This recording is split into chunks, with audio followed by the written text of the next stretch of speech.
this is true, if that's true, he can miss the whole point. When a man is studying the Word of God and being sustained by it as a disciple, he moves to a point of obedience. A true disciple is searching the Word of God for the principles of God to make application in his life that he might become more like God.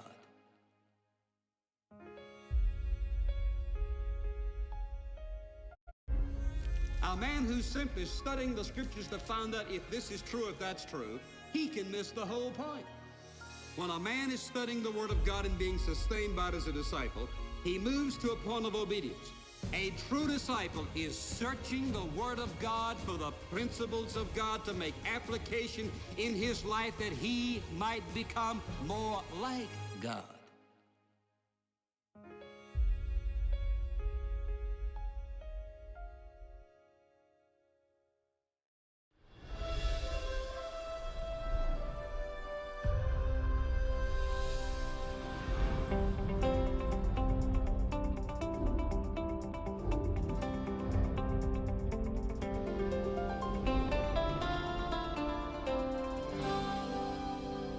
In Touch, the teaching ministry of Dr. Charles Stanley, reaching the world with the gospel of Jesus Christ. Next on In Touch, when we feel frustrated.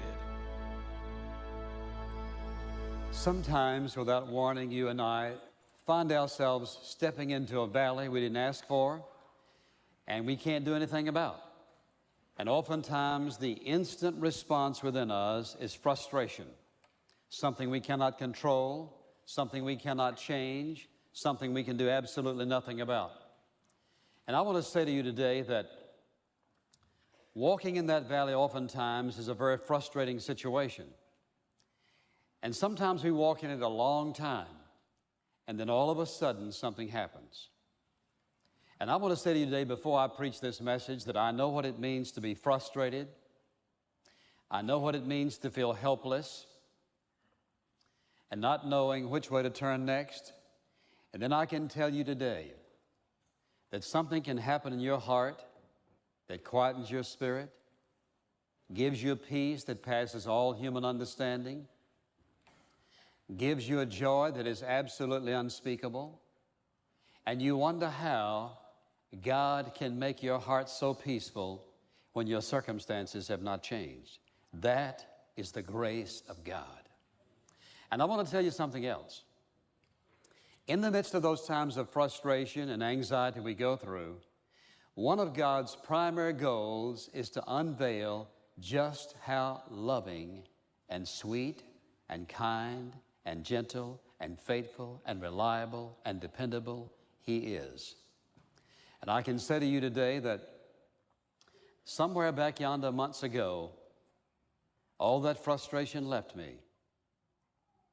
And there came a peace and a joy and a contentment that I cannot explain to you, nor can I tell you how to get it. You know why I can't tell you how to get it?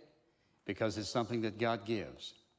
I can tell you, if you'll do a couple of things, that you'll set yourself up for God to give you the greatest sense of contentment in the greatest turmoil of frustration. Now, the title of this message today is part of our series, The Source of Our Strength When Feeling Frustrated. And I want you to turn, if you will, to Isaiah chapter 14. Look, if you will, at this one verse.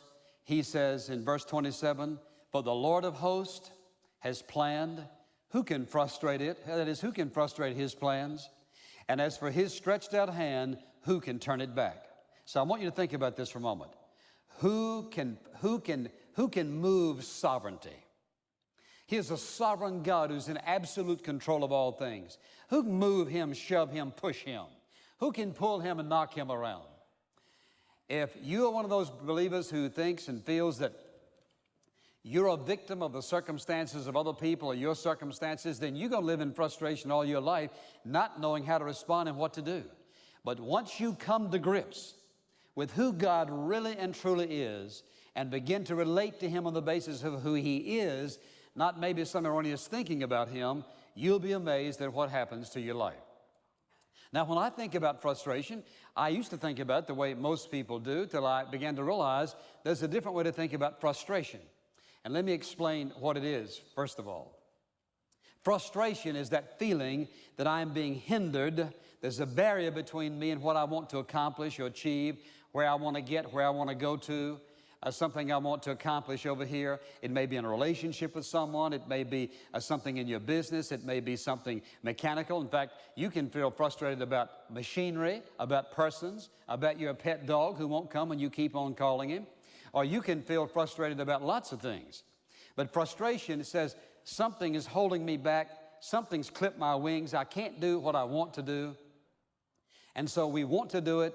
We have a goal. We have a desire. And somehow there's something there that keeps holding us back. Sometimes we know what it is. Sometimes we do not. Now, the first thing I think we need to look at is this, that frustration isn't an external thing. In other words, that person or that thing or this situation, circumstance can't frustrate me unless I allow it. So frustration has its root on the inside of me, not on the outside.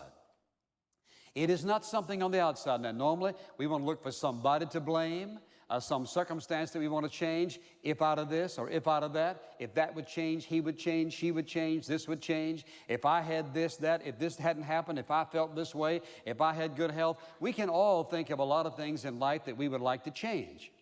But you see, frustration is not the result of all of that. Those things in life, or persons, or circumstances, or situations, trigger something that is already in us. So it's probably one of about three things. Sometimes it is the inability of a person to accept themselves the way God made them. For example, here's a person who says, well, you know, no matter what I'll do in life, I won't ever look any better. People dissatisfied the way they look, dissatisfied with their talents and their gifts in life. They look at other people and say, well, he can do that and she can do this and they can have that and she can have this and those families can have these things and we can't.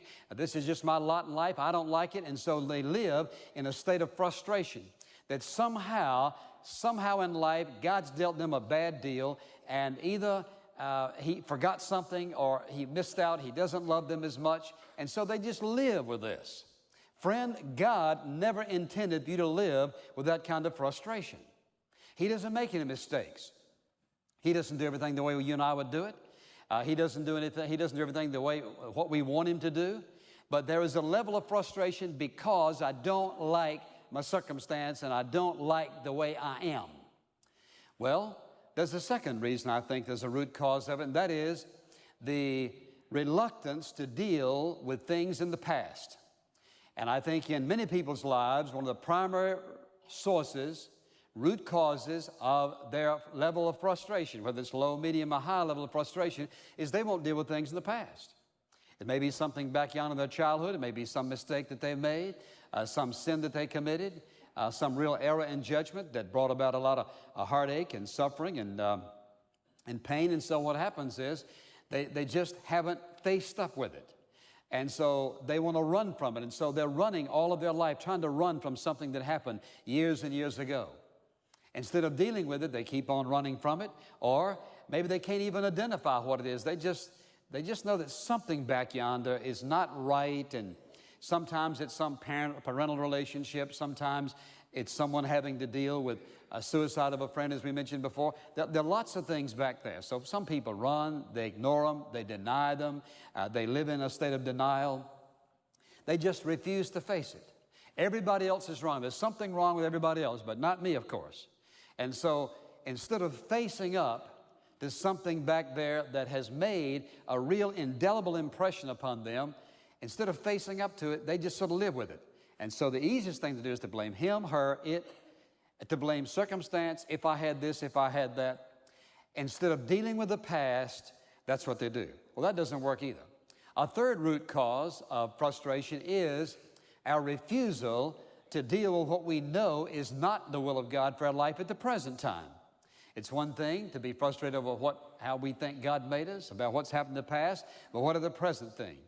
And there are many people who live in a state of frustration because they won't deal with a present-day attitude or habit in their life.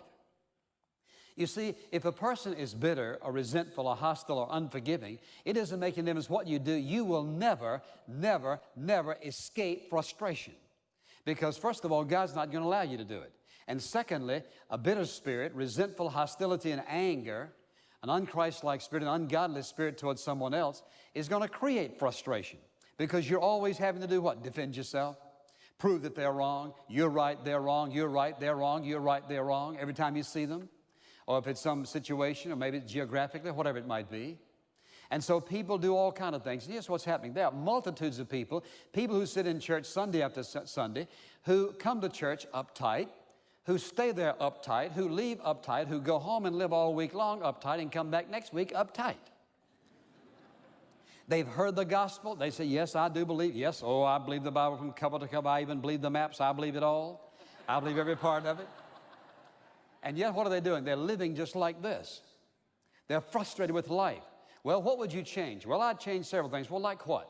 Well, I'd change where I live, what I drive, what I wear. I'd change my geographical location. I'd change my kids. If my kids had just changed, I'd change my finances. I'd change a lot of things. I'd change. Then what? Well, then I'd be happy. Oh, is that right? Yeah. You know what happens? That doesn't make you happy. Because happiness is not the result of circumstances. Happiness is the result of the condition of the heart. There are people who have nothing who are far happier than people who have everything. There are people who are known by almost no one who are happier than people who are known by everyone. You can name any and every circumstance in life. None of those things have to do with happiness and peace and joy. And so what happens? After a while, they get frustrated. They continue to be frustrated. They think, well, there must be something wrong with me. So one form of frustration that is the result of our own doings is very exhausting, penalizing, and very oftentimes costly in many ways of our life. But then I'm grateful that I don't have to stop there to say that there's another form of frustration that is exciting.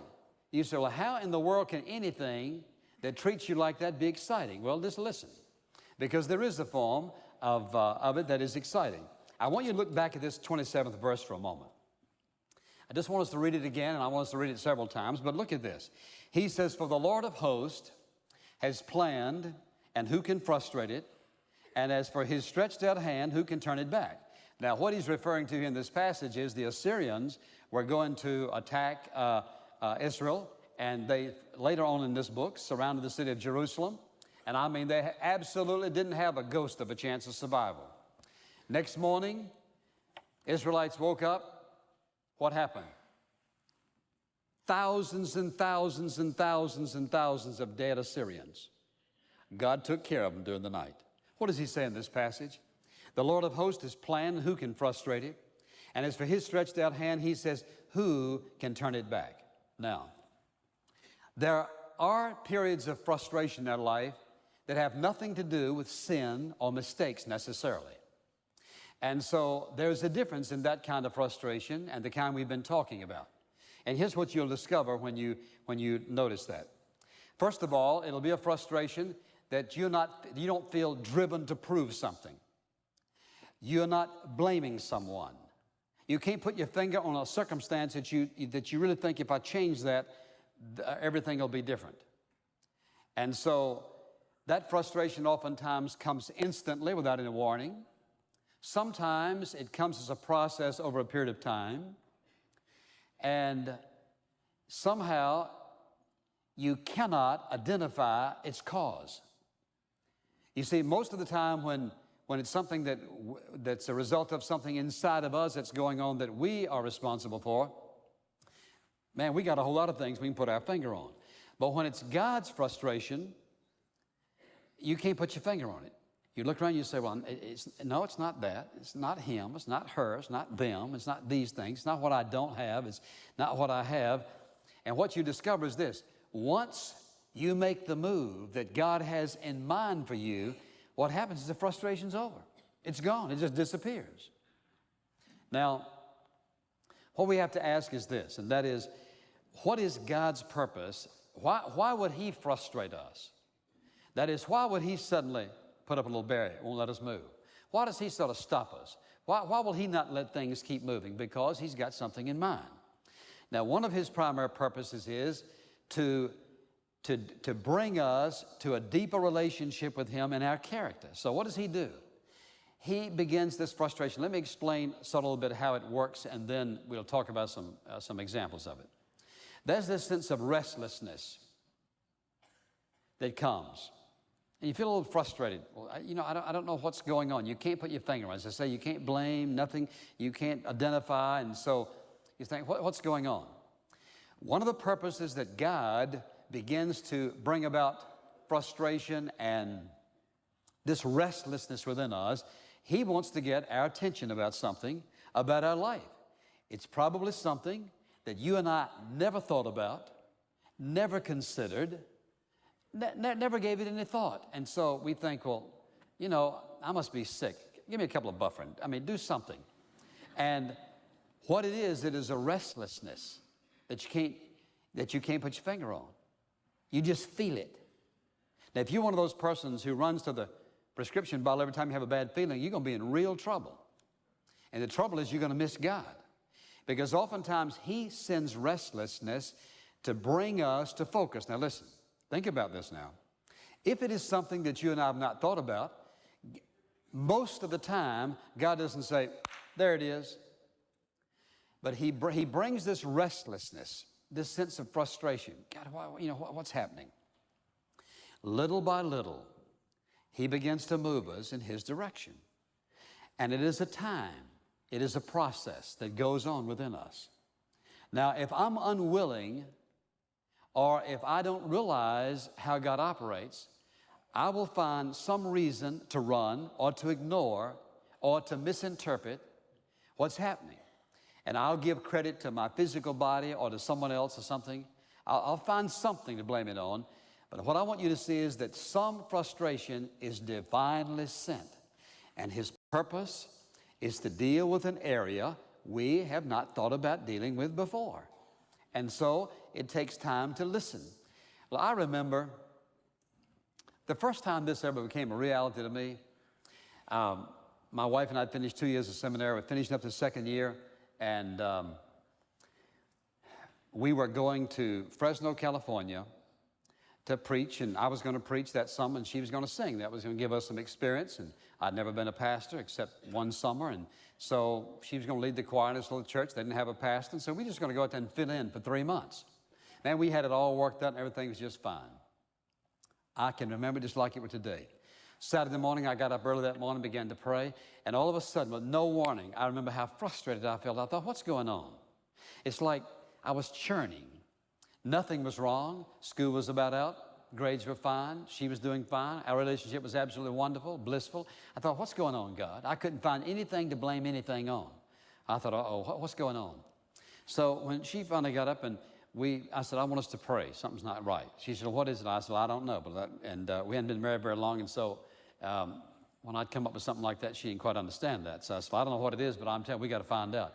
Did you know we prayed all morning? We prayed almost around 6 o'clock in the evening, all day long.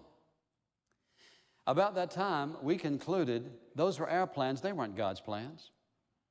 Now, suppose I'd have gotten up and felt bad, and I said, I need to go out and walk or eat a big breakfast or take a buffering or something. In other words, let's just go do something. You know what we'd have missed? We'd have missed the will of God. That's what we'd have missed. We'd have missed the will of God desperately. And let me show you how we'd have missed it. We'd have missed it all the way around.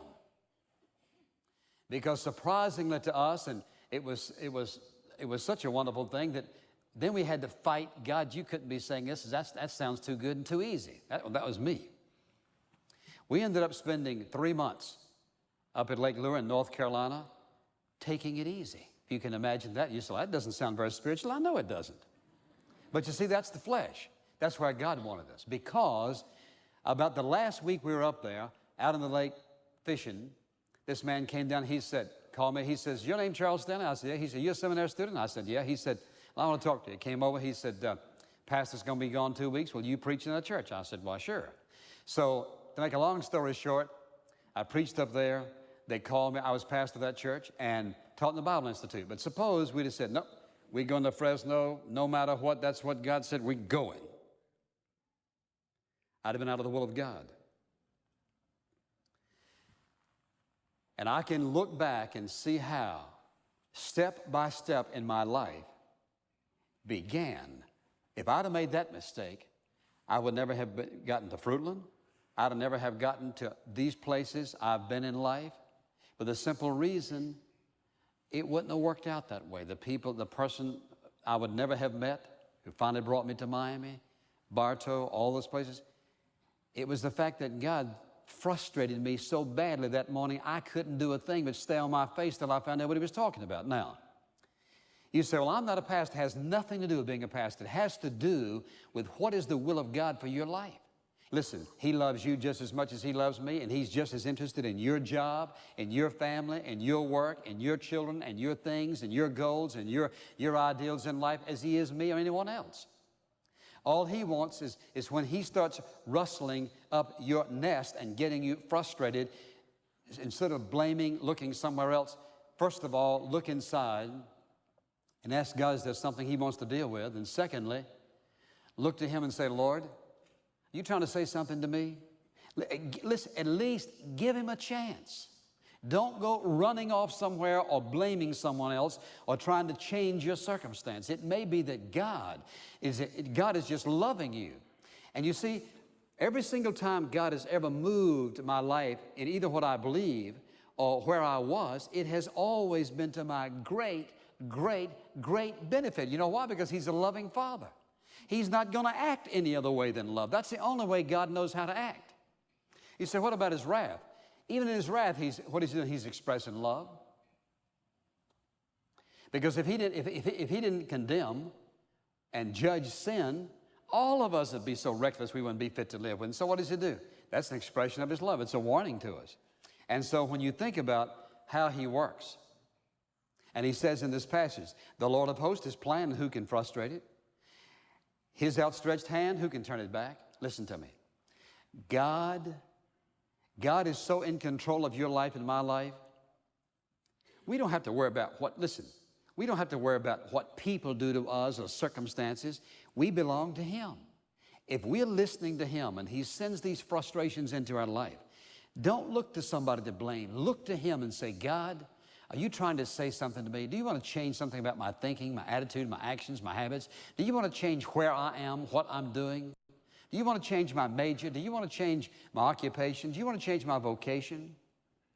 What are you doing, God? He loves that. You know what will happen? That frustration will turn into the most wonderful excitement that you know that God is up to something. Now, the two things. Sometimes it's a process, and the process sometimes is sort of prolonged. You think, God, what are you waiting for? Come on, just let me have it. Tell me what it is. No, he's got his own timetable. And then sometimes you know you're getting close. You know you're getting close. But you know what? You can't make him, and this is hard for me to accept sometimes. Listen, you can't make him tell you 1 second quicker than he intends to. Now listen to me carefully. More times than not, what he's trying to do is going to hit you when you're not even thinking about anything like it. All of a sudden, there it is. You think, well, where did that come from? It came from that long process of listening, waiting, sifting, sanding, working, frustration, anxiety, having pity parties, and all the other things that we do in the process of having God speak to us. Now you say, okay, I got you. What do I have to do to make all this a reality? And I want you to listen very, very carefully because this is the end. No matter what's happening, I need to acknowledge this. Father, I may not be worth 2 cents in my own thinking. I may be so messed up and so much sin in my life, and I've been so fouled up, God, I may feel that way. Lord, I know you love me anyway. I have to, listen, if you don't begin with acknowledging God's love, it's not going to work. Now listen to me. God, I know you love me. I don't feel very lovable. I don't think I love you very much, not according to my actions and habits. And God, but I know you love me. Secondly,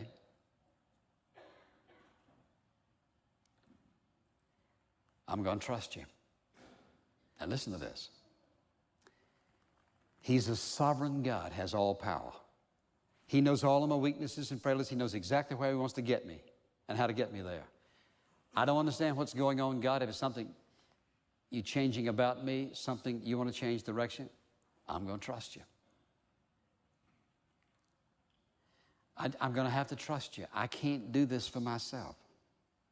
Trusting him means that I'm just depending and relying and surrendering myself to Him to do in me and for me and through me and to me whatever He chooses, because He has the power to do it.